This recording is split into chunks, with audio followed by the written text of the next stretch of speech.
his desk.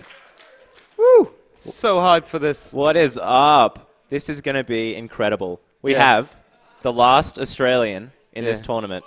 And we also have a Chinese. Yeah. So this game is all going to be about whether Australia is going to hold. Yeah, exactly. Yeah. And I think Iaguz might have already secured the WCS seed. I'm not 100% sure on whether the status of Pigeon's visa. But if he's not an Australian citizen, then that means Iaguz gets the WCS seed as King Kong already qualified. But this game is still extremely important regardless of that. There is a lot of money on the line. Yeah. And there's Australia's pride here. And Terran's pride. And Protoss' pride. Yeah, definitely. Yeah. And, you know, Iaguz has done this once before, and it looked so one-sided in those matches. Yeah. So I'm just wondering whether he's going to do it again, or is Pigeon going to change up his style? Pigeon. He was talking to me after the matches. He was saying, you know, I usually practice Stalker Colossi on Korean server, but I was just wanting to try the Phoenix Colossi style. Maybe he'll go back to his more staple build order for this set. Well, it's a pretty bold time to try a new style. And I mean, if you figured out Iaguz's responses to it, you know, he can do things like fake Phoenix Colossus, pretend like he's going for it, and then just do Stalker Colossus. So, what do you think about the current meta in TVP? I mean, there's no one going for Charge Lord Archon anymore. Yeah, it's because of Winter Mines. Yeah. Yeah, those Winter Mines, they are like so... They just deal too much damage to the Zealots. Zealots just disappear at the side of them. So it's not as good anymore. Basically, even the pros have just chosen not to do it because it's so ineffective. Yeah. And Colossus is seemingly the only way to kind of play, kind of open the game here. Do you think that Iaguz might bring the boys? Once more, do you think Iaguz will bring the boys? I think the audience thinks he's going to bring the boys. He'll bring the boys against Colossus. Definitely right, yeah. Definitely. Iaguz loves his boys, but yeah, we're jumping into game here. Take it away, Petrified. All right, so we have the red Protoss hailing from China. He's trick-or-treats Pigeon! And down the bottom, we have the Australian Terran, the Gimli Terran, the hope of Australia and Terran. Can he do it? It's Roots Iaguz! That war cry was amazing from the crowd right there. Yeah. That just shows how much people are behind Iaguz here to hold for their country. I don't think anyone in Australia doesn't like Iaguz. He's such a nice guy. He's so good at this game. And his beard is just glorious. And he plays Terran. Yeah, that too. Someone just said, ew. Yeah, I like that guy. And, you know, is he going to do the same build again? It doesn't look like he's sending an SCV across. The previous time, he did proxy a Rax to build a Reaper. And Pigeon, it might play a bit against Pigeon's mindset. Oh, because, you know, he might just pull it out again. Yeah, and, that's always in the back of your head. When you get cheese once on a map, you're like, oh, will it happen again? And that gateway positioning has to be because of the Reaper, right? Definitely, yeah. He's kind of blocking off a few paths into through his mineral line already just to get prepared for that Reaper, which isn't coming here. It looks like Iaguz is just going to take it to a standard game in this first game, and yeah, we'll just see how it plays out. It's looking like he's going to go for just a normal one Rax expand at this stage. He would have taken gas already if he was going Reaper. I agree. Oh, and okay. Proven wrong. Yeah. Thanks, Iaguz. He's still going for the gas right there. Yeah. We'll see, because it's kind of late, so not sure whether he's going to go for any like add-ons. Maybe a Marine first. Yeah. Before. I think it'll be Marine into Factory. We've seen a lot of Widowmine drops into Hellion plays, really common. Very true, very true. And that's just so hard for Protoss to hold that build, I think. The probe's going to come in here, and he'll see the late gas. So this should be a tell for Pigeon that something's up. Yeah, and he'll see that it's a Marine coming out as well. Once the Marine pops, he's going to have a hint in the back of his mind saying, all right, I know this is going to be Factory, because why else are you mining gas for? Yeah. And what do you think Protoss should do in this situation? In this situation, you shouldn't delay your Nexus or anything. It's still fine. Go for your Nexus as soon as possible, and then go for a Robo. And what you want to do is try to get 3 gates up as soon as possible. So your Observer and your 3 gates worth of Stalkers, and that's going to really help you to hold against any kind of Hellions, any kind of Widow Mines. Basically, they're mobile units, and they can scoot along between your natural and your main. I actually watched Iaguz do this build against Fido, and Fido held it incredibly. He took no damage from this whatsoever. But Iaguz is just so good that when Fido hit with an attack, Iaguz still had more units. So I feel like this build isn't so all-in from Terran. Yeah. It's sort of those low-risk, high-reward builds that Terran have. We can complain about Terran's ability to win the game very early and take no macro damage. But I think if Tot holds this off, he's certainly going to be in a really, really good position. Yeah, I fully agree. Factory play is never really all-in, because behind it, you always have a transition to it. Yeah. It's more like those kind of harass builds. For example, Protoss has their own arsenal of DTs and Oracles. It's good if you do some damage, but if you don't, you're kind of behind, but it's not the end of the world. So yeah, we see a factory out here. It just gets completed. Looks like he's going to swap it with a reactor, and I believe maybe 2 Hellions first? Or I think it might be Mines. Yeah. Oh, Hellions, yep. 2 Hellions first, and probably Mines afterwards to follow it up. At the same or time, he can choose to go just 4 to 6 Hellions and try to do as much look at that damage Marine there. spread. That's so nice. It's just the cute little things that Iaguz does.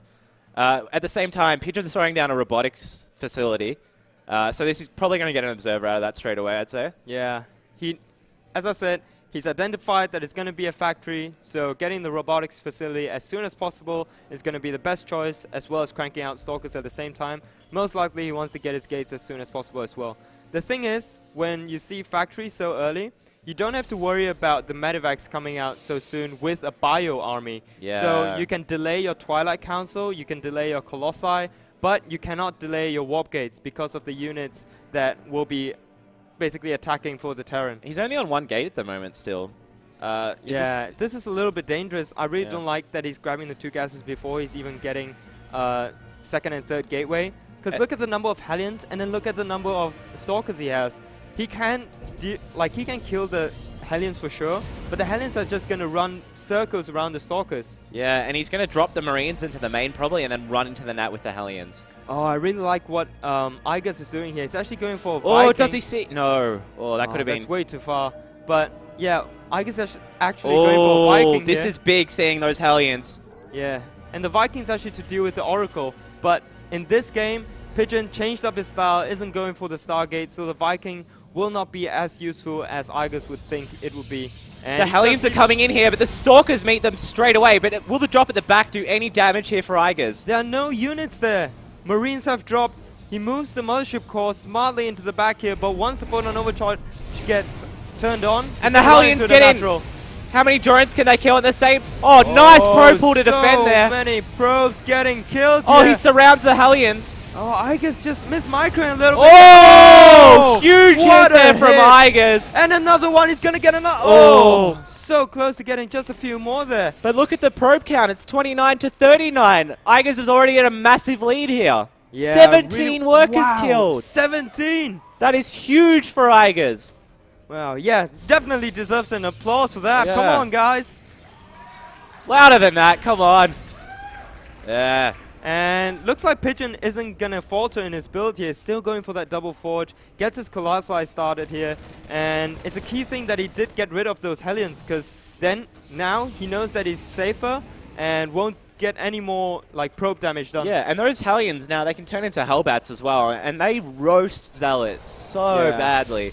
I highly doubt that Iaguz would be going for Hellbats in this situation. Yeah, it's probably always nice to just transform them anyway. Yeah. So probably now he's just going to be focusing on all his bio units. Yeah. And as well as getting a 3rd already, really early in this case. That's why he's getting it in his main base. Doesn't really want to get it scouted immediately. But as you saw, the Observer was in the base and Pigeon scouts it easily. And we've got a drop coming in here. It shouldn't do too much given the Marines don't have stim or anything yet. It's more so just tasking Pigeon. Yep. In StarCraft as well, you can waste actions of your opponent. And when they're doing such things like paying attention to your drop at the back of the base, they're losing attention on supply blocks, building pylons, building units, stuff like that. So their macro kind of slips. So really good movement here and small little details by Iaguz to kind of throw his opponent off. What do you think of the double forge from Pigeon? It's good, but for Iaguz right now, as in what Iaguz is doing, getting such an early 3rd base, it's not as good, because when you get that early 3rd, you have much more units, And the Protoss can't throw a 2-base all-in immediately because they have to invest all that will mineral he and get resource the mine? into the double upgrade. And he does get the Widow Mine. Good catch there. Doesn't lose the Stalker by accidentally walking it into range or anything. And once again, the Medivac coming back here just to irritate. He's got to be careful Pigeon with this once again. Medivac here. Losing Medivacs ever is always a really bad thing. That Starport build time is so precious in PvT. Yeah, and I really like the fact that Pigeon has changed up his build here. He's really going for the more standard style of Protoss instead of going for that Phoenix Colossi version. And this, in my opinion, will deal much better with the way that Iaguz is playing in the long run. He wants to drag this out and still be anticipating the SCV pool that is coming later. And you know who used to love doing Blink Stalker Colossus? Who? Light. And he did take down Iaguz every time, didn't he? The amount of times Light versus Iaguz happened, and it was Blink Stalker versus Colossus versus Iaguz's Bio. Yeah. Countless times at ACLs. I'm getting flashbacks to all those times. But we actually have Iaguz breaking down the rocks whilst dropping the third. But beautiful observer placement sees the drops heading toward the third. So Pigeon just has to split his army up here to defend. Yeah, you just see the difference here between various Protoss players. Pigeon here, right there, ready for the engagement, and here at the third as well. Oh, but he's going to lose a Colossus! Colossi. Oh, nice warp in. Great micro there, walking back his Colossi once he gets in range. Oh! Iaguz trying to get in, but the Zealots just walling the path there off. And really good hold there by Pigeon. Yeah, and Iaguz actually dropped a few Marauders in that. He lost 2 or 3 Marauders just to pure Zealots then. Yeah. That's never what you want to lose as a Terran. And I think the supplies right now are really deceiving. Because you might think that, alright, Pigeon's really behind on supply and really behind on workers, and that's good. But he has so many good upgrades. Oh, roast those Marauders and Marines. Doesn't even have a chance. And once those Stalkers get Blink, I think it's time to stop dropping. It's time to stop aggression. That's when it's so easy for the Protoss to pick you off. I think Iaguz is going to get those 3 ghosts, and then he's going to pull the boys. Yeah, same as always. He does this every time. Every time. It's all up to Pigeon now. Is he going to get 2-2 in time? I don't think so. Iaguz needs to hit at the right timing here. Yeah, and Iaguz knows these timings so well. Yeah, 4 Vikings on the way at a time.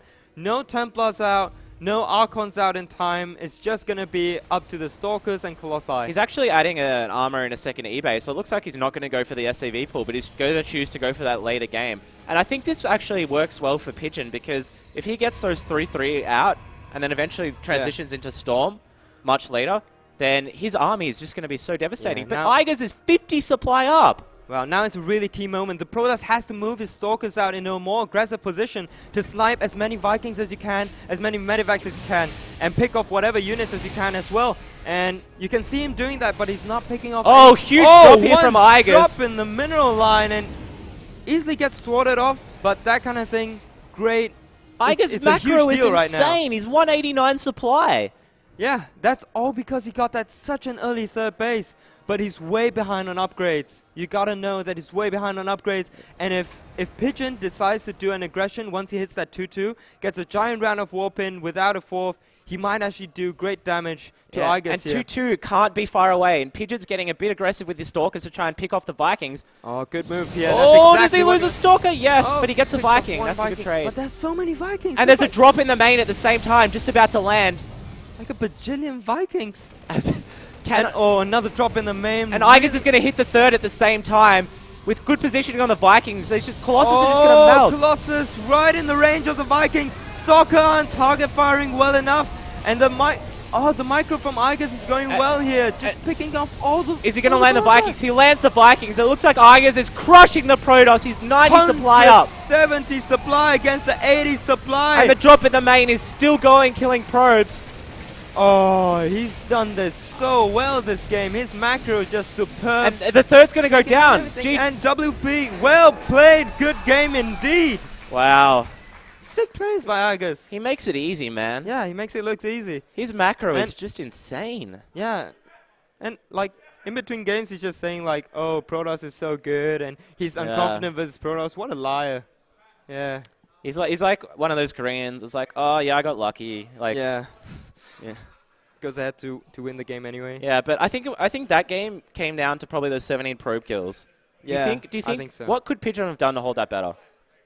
Oh, it's so hard to say because in that situation you're already so behind, and the way that Iaguz plays, it's hard that you take a third and try to get back through macro games because he's just gonna crank out as many units as he can, and he's just gonna keep pressing on. So I think the best choice for him was to just go for like a 2-base aggression, then get whatever you can out of it, then transition to a third base. I think Iaguz, when you're playing on an even footing, his macro is so good that often he'll just completely crush you. But when he kills 17 probes, I mean, you just saw what he did. It wasn't close. It was like 190 supply to 130 when he hit. That's really tough there for Pigeon. And I think Pigeon's just really thinking about it, thinking about his game, what he could have done better. And it's really hard to say. But, for him, what's most important now is to just freshen up his mind and not get tilted by that loss. Yeah, and looks like